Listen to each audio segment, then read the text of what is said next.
We were talking about the different roles that family members play in the decision making of buying a certain product. So in certain products, kids have a role to play. So if a cereal finishes or a snack finishes in the pantry of the house, then typically kids will initiate the need for that, even though they will not be the decision makers and they will not be the either purchasers either, but they will definitely be consuming it and they could be initiating the need. Similarly, if it comes to a home appliance in the house, probably the lady of the house will initiate the need and influence the decision making as well. And quite often the decision will be made by the husband and wife together.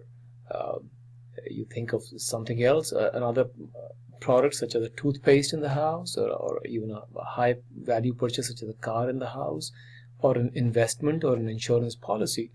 And you can see that in some of the product decisions, the man of the house has a greater role to play in terms of influencing and decision making, and even paying for the product. So the marketers have to understand this decision making dynamics for their product category as a whole and their offering, to understand how the family behaves, and accordingly they should try to influence this family decision making.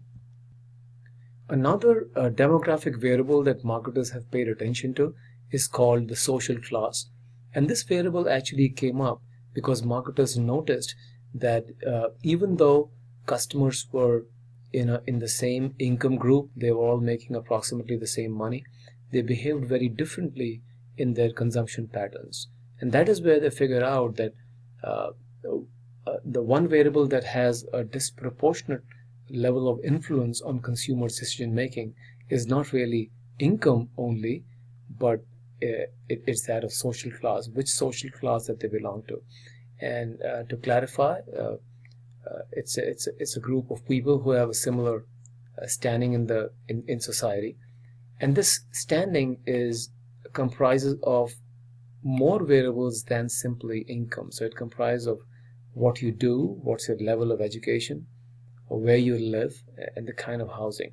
So income is not the main determinant of social class. That is the primary lesson that marketers need to learn, because the consumption patterns, the consumer behavior is determined much more by social class than only by income or other similar demographic variables. And this is the approximate breakup of the social classes in the American society. As you can see, the upper class comprises a very small percentage, 1.5, and they are pretty much the blue blood, the old wealthy families who have a lot of money. And as you come down, upper middle class, about 12.5, and this is the big chunk, these two, 32 and 38%, lower middle and upper lower, and then you have the lower class.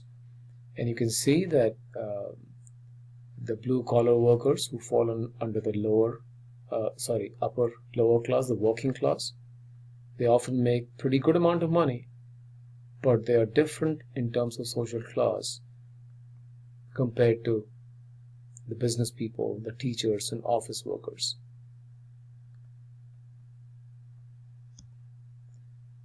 And this is where I wanted to bring this example, because this is where social class plays a big role. I chose these 4 billionaires in the world who head their respective companies. Warren Buffett, everyone is familiar with him. Berkshire Hathaway. Carlos from Mexico. He was probably the second richest guy in the world a couple of years back. He's the chairman and CEO of IKEA, and this is Narayana Murthy, CEO and chairman of Infosys, the India's largest information technology company. And probably you have heard of this, but Warren Buffett, who's worth $72 billion, he's well known for having lived in the same house for the last several decades that he has lived in. The house that he bought for only $35,000, and he's known for buying very ordinary cars, sometimes even second-hand cars, and he happens to be the second richest man in the world. So how do you explain this? Here are people who, and all four of them are known for behaving like that. They have billions and billions of dollars, but their behavior, this guy Narayana Murthy in India, he still lives in the same middle class neighborhood that he has lived for the last several decades, and his consumption patterns are that of a typical middle class person that he used to be many decades back. And his so this is what social class can do for you. I wanted to bring this example in so that you understand the difference clearly. And lastly, the social influences of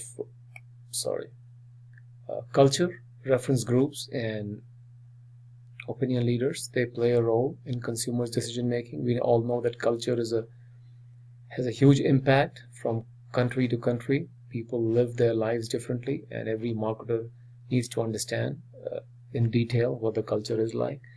Reference groups are the people that customers look up to for their decision making. They aspire to be those, and for different customer groups, their reference groups are different.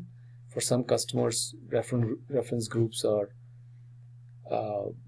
executives working in companies, senior executives and senior positions. For other customers, the reference groups are people who are environmentally conscious. For still others, the reference groups are political leaders, and so on. So you have to figure out who are the reference groups, and accordingly you have to communicate with their customers so that you are able to influence their decision making better. And then there are opinion leaders in every product category, people who are enthusiasts, who are willing to be out there and influence other people's decision making for opting for the product. And these people are usually better educated. They are passionate about a product category. And companies spend a lot of money on opinion leaders. Every time, you probably don't know, every time there's a new model of car that comes out, be it from Ford Motors or from General Motors or Toyota, these cars are given to hundreds of opinion leaders across the country and across the world. And they are given to drive those cars and test drive them and come up with their own opinions. And these opinions, their views, are often published in leading newspapers and magazines and leading digital media outlets sometimes. So often wine manufacturing companies, food manufacturing companies, they invite senior executives to five-star hotels, hundreds of them, and promote their products there, and hope that once they're able to tap these opinion leaders, they will have a trickle-down effect on the final consumers, and they will influence a quick adoption of the product in the marketplace. So here are some of the key messages that we need to take away from this chapter, and here are some key terms to remember. So that's all in consumer decision making and consumer behavior. Thanks for listening, and we'll be talking about the business to business customers in a short while. Thank you.